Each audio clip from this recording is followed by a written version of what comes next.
ear and touch your nose. But you need to use your hands.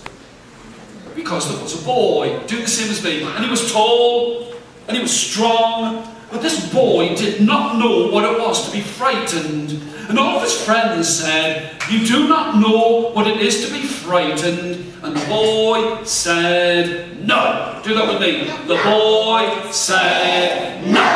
I do not know what it looks like, sounds like, smells like, tastes like, or feels like on your skin."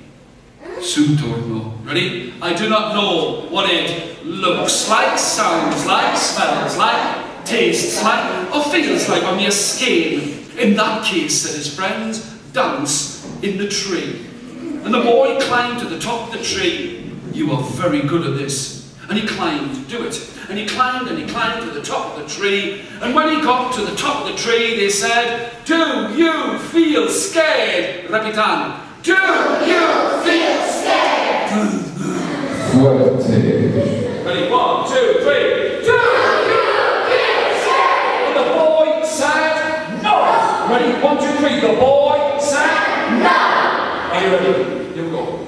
I do not know what it looks like, sounds like, smells like, tastes like, or feels like on your skin. "In that case," said his friends, "dance." Everybody do it. And he danced in the tree, and the tree went from side to side.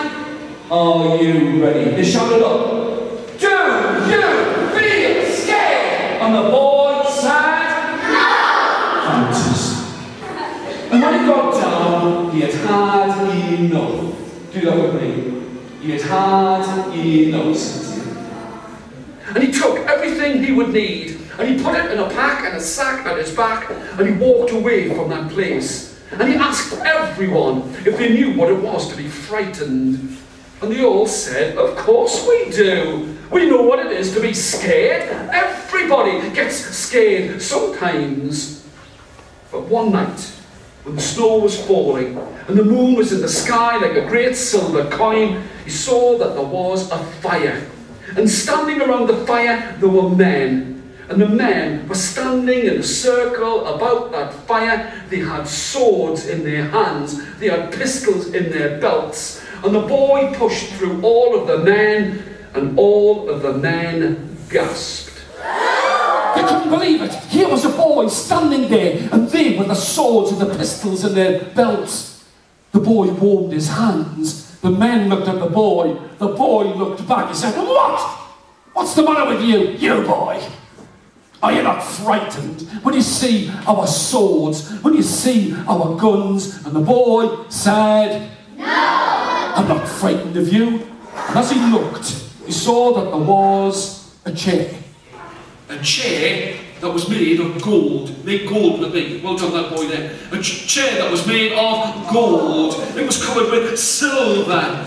And he sat down on the chair, and the men gasped. The boy looked. The men looked. He said, "What?" What did he say? He said, "What are you looking at, you boy? How dare you sit in our king's throne?" The boy said, "If you ask me, it's the most uncomfortable chair I've ever sat in all of my life." Your turn. Ready? "If you ask me, it's the most uncomfortable chair I've ever sat in all of my life." Now, listen. And who came there? Can you do this with me? But the king. And he looked at the boy, and the boy looked back. And the boy just said, "What?" What did he say? He said, "You are very good. What are you looking at?" And the king said, put your hands like this. Pretend to be a king. "How dare you sit on my chair?" Go. "How dare you sit on my chair?" Well done, you. "You boy, you must either be a fool or you do not know what it is to be frightened. And if you want to be frightened, then go and make me a pie. The boy looked. A pie? Listen, boy! Make that pie in the middle of the forest and a graveyard at the tick and tock of midnight, and then you will be frightened. The forest at the tick and tock of midnight.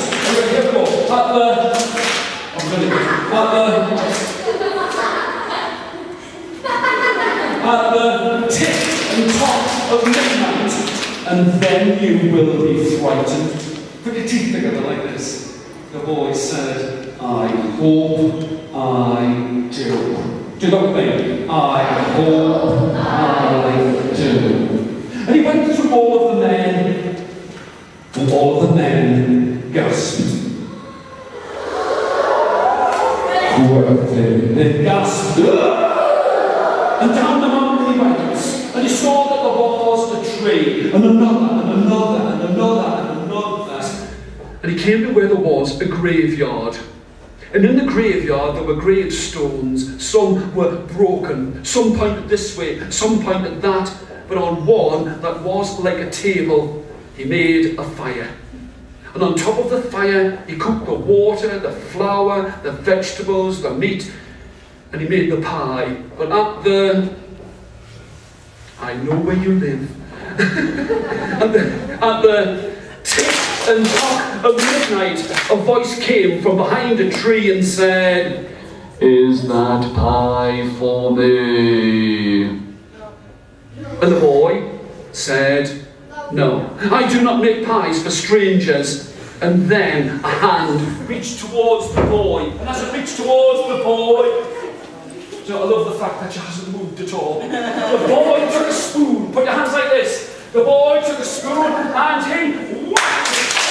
He said, "I told you already, I do not make pies for strangers."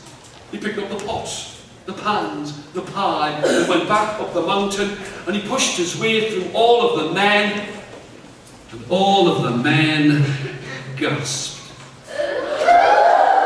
And he stood in front of the king, put the crown on your head like this, and he said, "Here's your pie." Put your teeth like this. "And you lied to me." Every time. "You lied to me." The king had had enough. And he reached for a sword as long as a man's arm, and he was going to chop the boy's head off.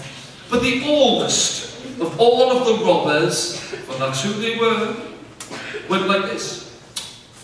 "You boy, if you want to be frightened, then go to the bottom of the mountain. There is a tree." Well done, that girl. "There is a tree. On the tree, there is a branch.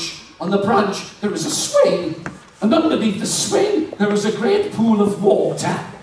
And then you will be frightened." The boy just said, "I hope I will be." All eyes, teeth together. "You lied to me." Do you know what I mean? "You lied to me." He pushed through the men. Are you ready?